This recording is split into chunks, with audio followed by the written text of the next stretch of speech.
Hi friends!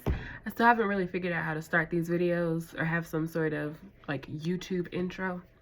I know I'm not on YouTube, that's not the point.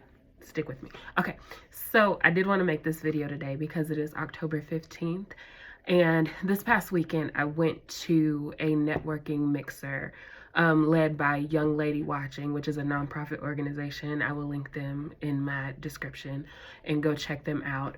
But one of the attendees, hey Valerie, thank you so much for asking me this question. She was asking about the barriers that come along with being a Black therapist and specializing in seeing Black women, and kind of some of the barriers that stop my clients from reaching out to me and receiving help.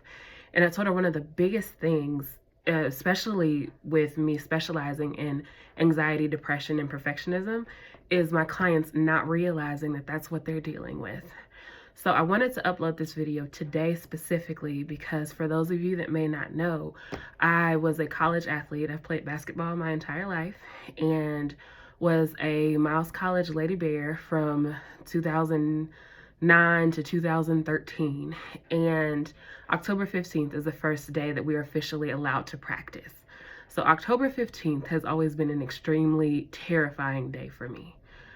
What I didn't realize is, as I was dealing with anxiety, that my other teammates didn't have the same fear. I shouldn't say none of them. Most of them didn't have the same fear and the same terror that I felt about basketball practice. I have a long history when it comes to basketball and my anxiety and the things that come up for me. But I used to stuff them down and not realize that it was something that was impacting me so heavily. And I definitely wish I would have known that my anxiety was a thing while I was going through the panic attacks before basketball games, the shaking, sitting in the locker room before we go out. And there's of course going to be some level of nervousness before something like that. But I used to be to the point of tears and didn't know that my teammates didn't feel this exact same way. I just took it to be normal because it had always been my normal. Before any practice, whether I was in elementary school, whether I was in high school, college, it had always been my norm.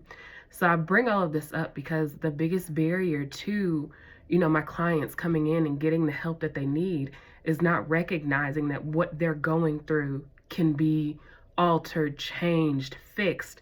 They just look at it as a part of their life, and it just is what it is.